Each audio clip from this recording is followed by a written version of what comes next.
کہ کسی کی محبت میں اتنا نہ ڈوب جائیں کہ ہمیں صحیح کیا ہے غلط کیا ہے اس کی تمیز نہ رہے. سامنے والا عالم بھی ہو تو بھی اتنی محبت نہ کرے. محبت عقیدت اپنی جگہ ہے لیکن شریعت اپنی جگہ ہے. ہم کسی کی تعظیم کریں گے، عزت کریں گے، وہ اپنی جگہ ہے، لیکن شریعت کی مخالفت اگر کوئی کر رہا ہے تو پھر وہ اپنی جگہ ہے. تو عالم ہے کوئی بھی ہو، ہم اس کی عزت کریں گے، رسپیکٹ کریں گے، ہر طریقے سے اس کی خدمت کرنے کی کوشش کریں گے. لیکن جب شریعت کی مخالفت دیکھیں گے تو سیدھا السلام علیکم. اب کوئی تعلق نہیں ہے، اس لیے کہ ہمارا اور آپ کا رشتہ کیا ہے؟ اسلامی بھائی ہیں، اور اسی شریعت نے بنایا. اسی شریعت کی پامالی اگر میں کروں تو پھر کیسی محبت ہوگی؟ محبت اور تعظیم وہ اپنی جگہ ہے، لیکن اگر شریعت کی مخالفت ہم اپنے والدین سے بھی دیکھیں گے تو ادب کے دائرے میں انہیں سمجھائیں گے. اور کوئی ایسی بڑی غلطی دیکھیں گے جو کفر کی طرف ہے تو سختی سے تھوڑا سمجھائیں گے. اگر نہیں ماننے تو پھر آپ جائیں، ہم اپنی جگہ. ایک اور مثال دوں، خدا نخواستہ اگر کسی کے خاندان میں کوئی فرد بدعقیدہ ہو جاتا ہے تو پھر ہم اس سے کیا رابطہ رکھیں گے؟ رشتہ داری کی محبت و الفت وہ اپنی جگہ ہے، لیکن بات جب ایمان و عقیدے کی آ جائے گی تو پھر وہ اپنی جگہ ہے. اور اس دور میں کیا تکلیف جو ہے اس علاقے میں مجھے آنے کے بعد یہی ہے کہ ہم جب کسی سے محبت کرتے تھے اتنے اندھے ہو جاتے محبت میں، پھر اس کی برائی دکھائی نہیں دیتی. ہم اسے سمجھائیں گے، ہم لڑنے کے لیے نہیں جا رہے. ہاں دین کا نقصان ہو رہا ہے تو السلام علیکم. کوئی بھی ہو، چاہے میں کیوں نہ ہوں. یہ نہ سوچے کہ ہاں میں اپنی بچاؤ کروں، نہیں. کوئی بھی کبھی بھی کچھ ہو سکتا ہے، کوئی کبھی بھی کچھ ہو سکتا ہے. تو جب تک انسان شریعت پر چلے ہم اس کے ساتھ الحمدللہ کھڑے ہیں، اس کے ساتھ ہے. شریعت کی مخالفت دیکھیں گے اور وہ جو کام کر رہا ہے اس سے شریعت کو اگر فائدہ نہیں ہے، اگر کسی کے ذات کو نقصان بھی نہیں ہے اور شریعت کو نفع و نقصان بھی نہیں ہے، تو پھر اس کا ساتھ دے کے کوئی فائدہ نہیں ہے. ہماری اور آپ کی کیا ہے؟ بزنس ڈیل تو ہوئی نہیں ہے نا. ہماری آپ کی بزنس ڈیل نہیں ہوئی ہے. ہاں بس میں اس لیے آیا ہوں کہ میں آپ کو دین سکھاؤں گا، آپ کی نماز کو بہتر کرانے کی کوشش کروں گا. جب تک یہ کام کر رہا ہوں ٹھیک ہوں، لیکن اگر یہ کام کرتے کرتے شریعت سے الگ میرا قدم ہٹے تو یہ آپ کی ذمہ داری ہے کہ آپ مجھے روکیں اور ٹوکیں. اگر نہیں روکتے ہیں تو پھر ایسی صورت میں آپ مجھ پہ ظلم کریں گے، اور ظلم کا حساب قیامت میں آپ کو ہی دینا پڑے گا. پتہ چلا گناہ بھی میں کروں اور میرے طرف سے حساب بھی آپ دو. یہ بات سمجھ میں آ رہی ہے؟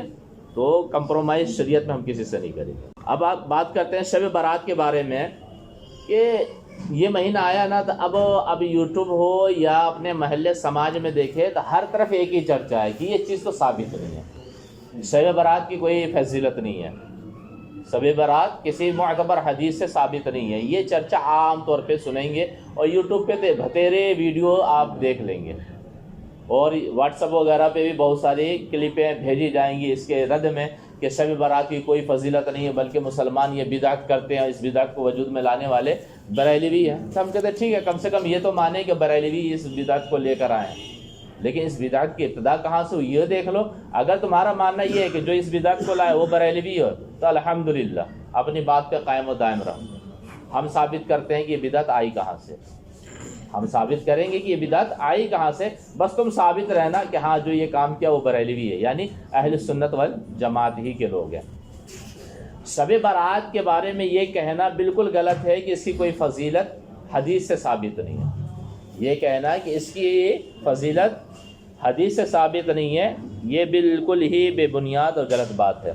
حقیقت یہ ہے کہ 10 صحابہ کرام رضوان اللہ تعالی علیہم اجمعین سے احادیث مروی ہیں شب برات کی فضیلت پر. 10 صحابہ کرام حدیث بیان کی ہے جن حدیثوں سے یہ پتہ چلتا ہے کہ ہاں شب برات کی اہمیت اور فضیلت ہے. ان میں سے بعض احادیث بے شک سند کے اعتبار سے کچھ کمزور ہیں، اس میں کوئی ڈاؤٹ نہیں کہ جو حدیثیں شب برات کے تعلق سے روایت ہوئی ہے ان میں سے بعض احادیث سند کے اعتبار سے کمزور ہیں، لیکن ان میں سے کوئی بھی موضوع گڑھی ہوئی تو روایت نہیں. آپ دیکھیں دو فرق ہے، ایک کیا ہے کمزور ہونا الگ ہے، اور ایک یہ ہے کہ موضوع کوئی گڑھ کے ملا دے، جو حدیث ہی نہ ہو گڑھ کے ملا دے، یہ الگ بات ہے. موضوع حدیث ہونے کا مطلب یہ ہے کہ راوی کبھی جھوٹ بول دیا تھا، یعنی حدیث بیان کرنے والا وہ کبھی جھوٹ بول دیا تھا یا کسی کا ناحق مال اٹھا کے کھا لیا تھا. اور موضوع حدیث کسے کہتے ہیں کہ جو نبی صلی اللہ علیہ وسلم نے بتایا ہی نہیں ہے، بلکہ کوئی گڑھ لیا اپنی باتوں کو، گڑھ کے نبی صلی اللہ علیہ وسلم کی طرف حدیث کی اپنی باتوں کی نسبت کر دیا.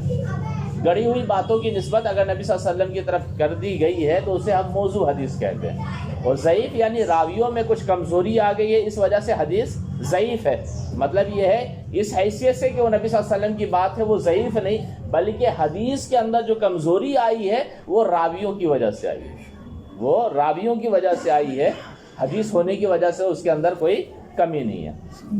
کہ صحابہ کرام جن حدیثوں کو بیان کیا ان میں سے بعض حدیثیں سند کے اعتبار سے کمزور تو ہیں لیکن موضوع گڑھی ہوئی کوئی بھی نہیں ہے. اور فقہاء اور محدثین کا یہ فیصلہ ہے کہ اگر ایک روایت سند کے اعتبار سے کمزور ہو، ایک روایت سند کے اعتبار سے کمزور ہو اور اسی تعلق سے کئی اور بھی روایتیں آ جائیں تو ساری روایتیں پھر مضبوط ہو جاتی ہیں. اس لیے ایک راوی کی حدیث کمزور ہے اور اسی طرح کی حدیث اور لوگ بھی روایت کر رہے ہیں تو اوروں کی روایت کی وجہ سے یہ ایک حدیث کی سند جو کمزور تھی اور حدیث کے اندر ضعف آ گیا تھا اور روایتوں کی وجہ سے یہ ضعف ختم ہو جائے گا. اگر ایک روایت سند کے اعتبار سے کمزور ہے، اس کی تائید بہت سی احادیث سے ہو جائے تو اس کی کمزوری دور ہو جاتی ہے، یا اس کی تائید قرآن کے معنی سے ہو جائے تو بھی اس کی کمزوری دور ہو جاتی ہے.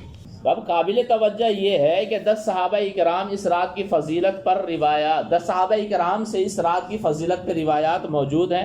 لہذا جس رات کی فضیلت میں 10 صحابہ کرام سے روایات مروی ہیں اس کو بے بنیاد اور بے اصل کہنا بالکل یہ غلط بات ہے. 10 صحابہ کرام جس رات کی فضیلت بیان کر رہے ہیں حدیث کے ذریعے، حدیث میں ضعف ہونے کی وجہ سے اس رات کو اگر کوئی یہ کہہ دے کہ یہ رات بالکل بے اصل ہے، بے بنیاد ہے، اس کی کوئی حقیقت نہیں، تو وہ کہیں نہ کہیں غلط بات کہہ رہا. امت مسلمہ جو خیر القرون کے ہیں یعنی صحابہ کرام اور تابعین، طبع تابعین، تو اس دور میں دیکھا جائے تو صحابہ کرام کا دور، تابعین کا دور، طبع تابعین کے دور میں، طبع تابعین کے دور میں اس میں بھی اس رات کی فضیلت کا فائدہ اٹھانے کا اہتمام کیا جاتا تھا. صحابہ کرام، تابعین، طبع تابعین، یہ سارے حضرات شب برات کی رات عبادت کرنے کی کوشش کرتے تھے. یہ خیر القرون کا ہی معمول ہے. تو صحابہ کرام، تابعین، طبع تابعین کے دور سے ہی اس رات کی فضیلت سے فائدہ اٹھانے کا اہتمام کیا جاتا رہا. لوگ اس رات میں عبادت کا خصوصی اہتمام کرتے، لہذا اس کو بدعت کہنا، بے بنیاد کہنا، بے اصل کہنا یہ درست نہیں ہے. صحیح بات یہ ہے کہ یہ فضیلت والی رات ہے، اس میں جاگنا، عبادت کرنا باعث اجر و ثواب ہے.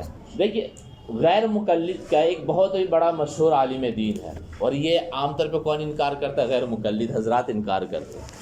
تو ایک ترمذی شریف کی شرح ہے تحفۃ الاحوذی، تحفۃ الاحوذی، اور ہندوستان میں غیر مقلد کا ایک بہت بڑا عالم دین علامہ عبد الرحمن مبارک پوری، علامہ عبد الرحمن مبارک پوری، ان کے تعلق سے اگر جائیں گے ڈاکومنٹری بھی آپ پالیں گے یوٹیوب وغیرہ پہ یا کہیں بھی، تو اس نے شرح لکھی ہے تحفۃ الاحوذی. اس کے اندر یہ لکھتا ہے کہ علم انه قد ورد في فضيلة ليلة النصف من شعبان عدة احاديث مجموعها يدل على ان لها اصلا.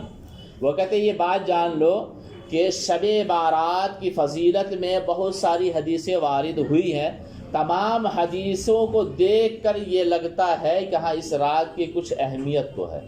پھر آگے چند حدیثیں شب بارات کی فضیلت میں وہ بیان کیا اور چند حدیثیں بیان کرنے کے بعد آگے لکھتا ہے فَهَذِهِ الْأَحَادِيثُ بِمَجْمُوعِهَا حُجَّةٌ عَلَى مَنْ زَعَمَ أَنَّهُ لَمْ يَثْبُتْ فِي فَضِيلَةِ لَيْلَةِ النِّصْفِ مِنْ شَعْبَانِ شَيْءٌ. یعنی یہ تمام حدیثیں مجموعی اعتبار سے اس شخص کے خلاف حجت ہے جس نے یہ گمان کیا کہ شب بارات کی رات کو کوئی بھی فضیلت نہیں.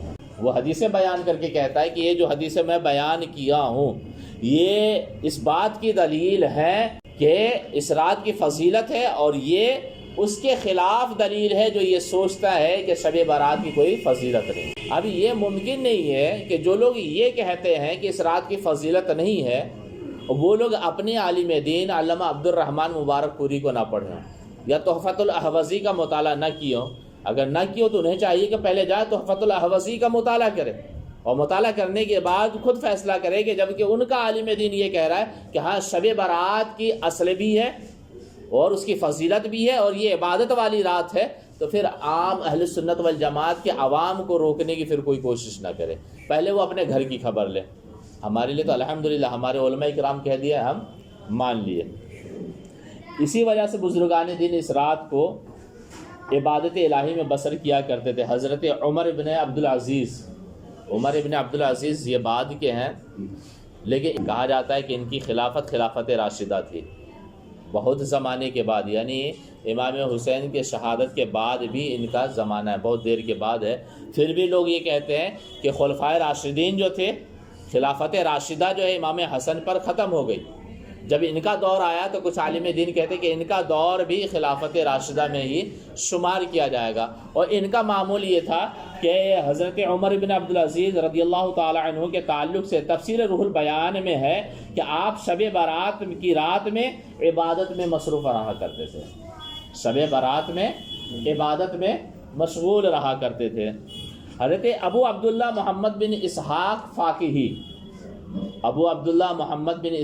فاقہی، علامہ فاقہی کہتے ہیں انہیں، یہ فرماتے کہ شب برات آتی تو اہل مکہ، یہ صحابہ کرام کے زمانے سے ہی بیان کر رہے ہیں اور اپنے دور تک کا ماحول جو یہ دیکھیں یہ بیان کریں کہ جب شب برات کی رات آتی تو اہل مکہ یعنی مکہ والے کا، اہل مکہ کا آج تک کا یہ طریقہ کار چلا آ رہا ہے کہ مسجد حرام شریف میں آ جاتے، مسجد حرام شریف یعنی کعبہ معظمہ میں آ جاتے اور نماز ادا کرتے، طواف کرتے اور ساری رات عبادت اور تلاوت قرآن میں مشغول رہتے.